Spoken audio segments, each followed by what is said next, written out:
practice today for them? First one with full pads too. How do you think they responded? I think they reacted at the beginning, then I think they responded later.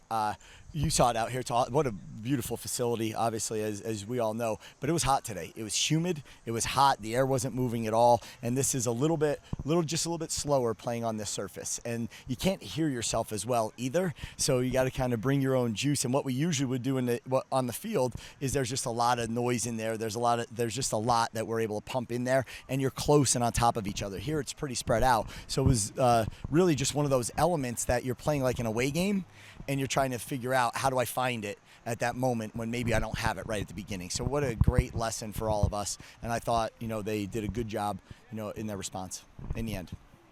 What are some things that you can notice with the pads on, maybe in the trenches that you couldn't? Well, it's interesting because what I thought we saw at the first drive was just the offense really, came out swinging. And then in the final drive at the end of practice, it was a different story. So I think that is what we'll go back and watch, the consistency. But there was a physical nature to what was going on up front.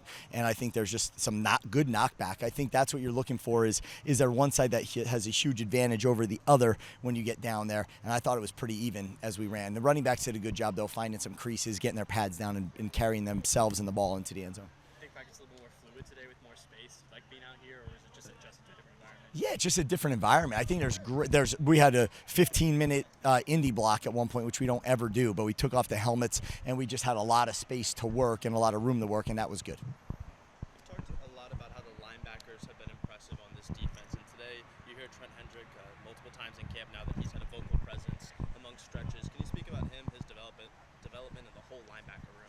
Yeah, I think that Trent, to your point, is really developing as a leader quite a bit. He's not only physically a leader, doesn't only lead by example, but he's also verbal, right? He does a really good job of riling the guys up. He does a good job of demanding a lot from them and keeping them positive and keeping them on track. Like, he's one of those guys that's an emotional, not only leads by example, but also does it emotionally and vocally, and that's important. The rest of the room, you saw Torres made some huge plays on the goal line down here. He's as close to 100% as you're going to be right now. I think that obviously Jacob that continues to do a good job, and then I think you watch Gannon, slip through some things and make some plays, in the backfield as well. So there's a good, and then Ray's just really coming into his own as far as this playbook and his confidence and his ability to communicate. It's a good room, man, and it just looks different right now than what it did in the spring.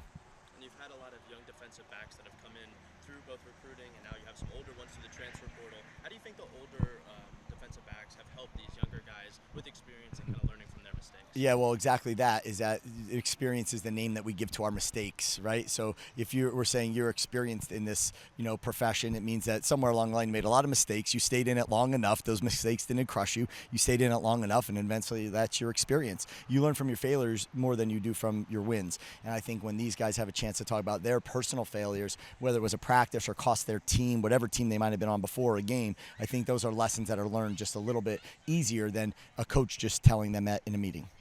When Lyle talked to us the other day, he was kind of talking about how you're not explicitly putting in a game plan for week one quite yet. But Yeah. These guys are seeing things on film. They're being asked to do things that will translate to that Yeah. when the time comes. Like, can you just kind of speak on what these guys do, and what you see from them that will kind of Yeah, well, there's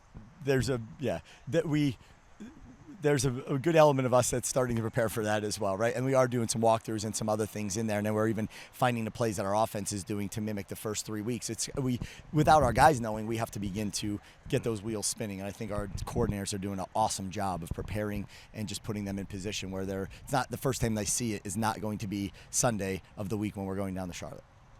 You mentioned we're getting Iowa on Thursday, but just are you, as camp progresses, starting to get an idea of how you plan to utilize each backs and what kind of their strengths are and how to put them in the best positions? Yeah, I think so. I think that, there's, to be honest, I said it before, and they're all capable of almost everything. They can catch, they can block. They're good I sat in the running back room last night. They're good on protections. They're good on checks of protections. They're good on all the things that come along with it, and it's really impressive to watch. Now, is one a little quicker than one might be faster? Maybe, but at the same point in time, you're talking very small margins here. They're all really good, and we're going to need them. You can't, I don't know, you could maybe think back, but I can't in my 20-some year career where you started with that running back and he played every single game of that year and he was your main guy and just your main guy. I don't think I've ever seen it in 20-some years.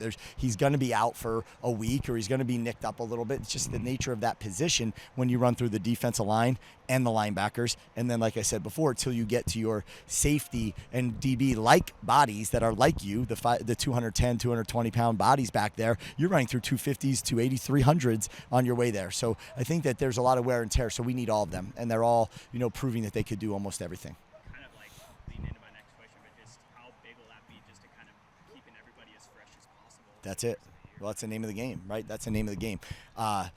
Yeah, I just think back to when we played like Army and Navy, and they had on their roster, 30-some running backs, and there's just one coming in after another. After you're wearing down, and they're staying fresh.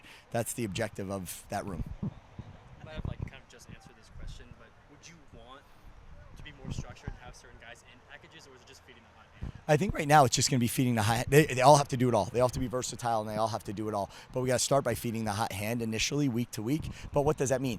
One guy's out there for one series, the next guy's out there for the next. Like, you're not going, that's our guy. He's playing the entire game. He's going to wear down a little bit. So we got to be able to roll through it. Again, continue to play the hot hand, and then in situational football, know who may be a little bit better when we get there. The games will determine the rest of it too. Through the last week, the conversation really was that, the defense was ahead. That's kind of what you expected.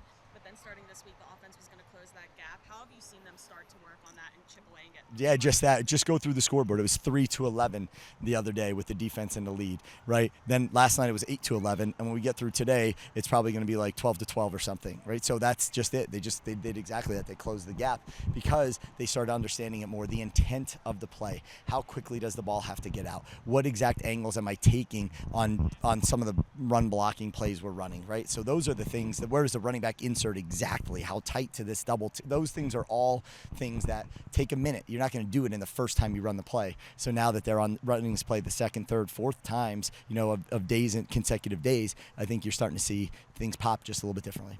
And looking at the safety position, Jacob Thomas really was, throughout the spring, the only one that had a ton of experience, and now you have some more guys around him. But how have you kind of seen him lead that group a little bit? I just saw it there. I don't know if you saw it at the end there, but Kai made an unbelievable play. Was celebrating quite a bit, and Jacob was like, "Next play, next play." That's what he brings to the table. Is there's a clear, he's a clear mind. In the heat of the moment, he has a poise about him that's really exciting to watch. And at the same exact point in time, he's a leader, but again, both by example and verbally.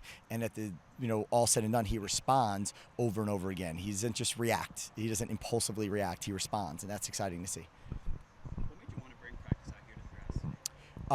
First, the temperature. So this is like probably 70 to 80 degrees cooler on the surface. Just stand here. You don't feel that heat coming off of it like you would right now if we were out in there. It's a little softer, so shin splints, things of that nature. And then we wanted to add the volume to today on 2 different fields. So going into a day off, we had just that, right? That we really pushed them really hard out here today in the heat, and I think they did an excellent job. On the outside, you've had a lot of wide receivers here that have tried to step up throughout camp and made plays all the time. What has impressed you about that room, and is there any standout names you can mention? No, I think they're all continuing to do a good job. There's like there's 1 or 2 guys a little bit above. Then there's this pack of 3 or 4 that we need to start pulling, a couple more of them out of that pack. And I think they understand that, and that's going to come through consistency, right? Their fundamentals, right, and then their consistency, fundamentals and consistency over and over and over again. And that's all that they could do. Trust the process, fundamentals, consistency over and over again. That's what's going to get them there. They're doing a good job though. On the O-line, you've got some guys that played a lot of snaps together, but then you bring in like a Pat McMurtry who knows your system, knows your terminology and everything. Yeah. What value is there in Yeah. having that guy? Well, I said it before. I think it's a similar thing with Jacob Dobbs. It's like the meeting after the meeting. Like he's in the meeting. We're all the same. Everybody's the same. But then when the coaches leave that meeting and they're walking, and the players are walking with Pat, like, hey, he said this. Is it me? There's always this meeting after the meeting that occurs in all of our industries. And I think for the players to have someone who knows exactly and has experience, not only knows but has experience in it, major game pressure filled situations, that I think carries a lot of weight, just to put the sort of the stamp of approval on it, but also to make sure that our message is truly heard and that they understand, that it's worked before and this is why.